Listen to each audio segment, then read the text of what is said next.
Alright, 7th graders, it's me, Mr. Allen, with another one of your flip lessons again. Today we're going to be talking about the Monroe Doctrine. We're going to be talking about it in the 5Ws, who, what, when, where, how, and why. You should have this worksheet already cut out and taped into your interactive notebook, so when you do have it, cut out the square. This part gets taped down. This part acts like a flap. Alright, my notes go underneath the flap, and then I can make this my own. I can create a little sign that summarizes the Monroe Doctrine right here. Any drawings, anything you want to do on the front, as long as they pertain to the Monroe Doctrine, is good for you. Alright, so here we go. Alright, so who was James Monroe? James Monroe was President of the United States. He's our 5th president, 1827 to 1815.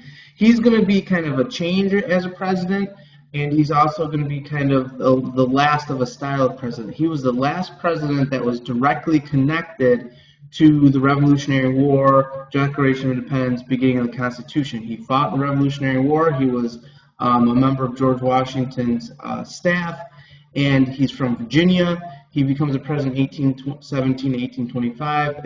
His presidency is called the era of good feelings, mostly because it's a pretty good economic time period. But overall, he's really known for creating what is called the Monroe Doctrine.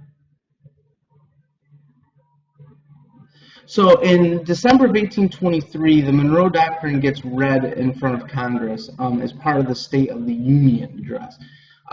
Today you'll see, I think President Trump has done one already. They assemble the entire Congress, and the President gives a speech on how he or she views the nation, outlining a plan, etc. The only difference is in the past, the President didn't show up to read it. It was just kind of read to Congress by somebody else. So Monroe didn't actually really say this.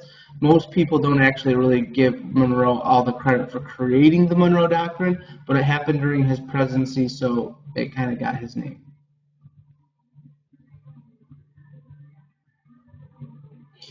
The Monroe Doctrine is going to impact what is called the Western Hemisphere. All right, it kind of, you split the world in half. The Western Hemisphere is going to be North America, South America. The Eastern Hemisphere is going to be Europe, Asia, Africa, Australia, etc. And basically, it was kind of America, and we'll get a little bit more into this in the next section, but it was America trying to kind of give a little bit more authority to itself, step out a little bit more on the world stage, and kind of say we're not going to be necessarily neutral anymore, we're going to be more active in foreign policy. So what did the Monroe Doctrine actually state? Number one is America told Europe, look, we're not going to mess with any colonies that you already have. Okay, so if France or Spain or England has a colony in Brazil or wherever, we're not going to get involved where you already have colonies. America's also not going to get involved in Europe. We're not going to come over to Europe and start telling people what to do. Or kind of get involved in any of their political military escapades or anything like that. None of that stuff is a big change foreign policy wise. That's still kind of the neutrality foreign policy that Washington, Adams, Jefferson, Madison, etc. kind of held true to. Where the big change is this last spot. America would stop any new colonization of Western Hemisphere by Europeans. So let's say Spain didn't control Florida and they tried to take over Florida. America is saying that we are going to step in and take an active foreign policy role in defending the Western Hemisphere from future European colonialization.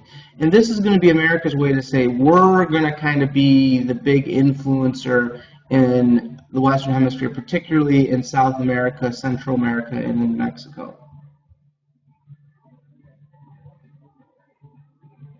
So why would America do this at this time period? America is a growing nation. It's the era of good feelings. We're trying to develop our economy. We're industrializing. We need markets for our goods. We're creating transportation networks to send these goods clear across the country, and then if they can get to the ocean, clear across the world. So there's a big economic advantage here. America wants to trade with these Southern American countries. Also during this time period, early 1820s, a lot of these countries are getting freedom from their mother countries. And you can see from the map there, a lot of South American, Mexico, Central American countries are earning their freedom, and they're looking to America as an example of how to become an independent country.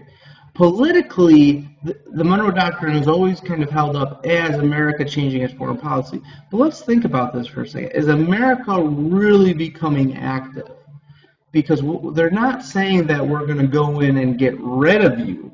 They're saying if you try to do something new, we are going to stop it. We're not going to go across in Europe and get involved in your affairs. We're not going to get involved in the stuff that you already have, but we're going to stop anything new that is particular to North and South America. So that's kind of a question that I'm going to leave up to you guys. If you want to respond to it on Schoology or anything like that, feel free. I can give you a couple extra credit points and see how we do. But that's our flip lesson for tonight. Any questions, anything like that, send me a message on Schoology, and have a good one.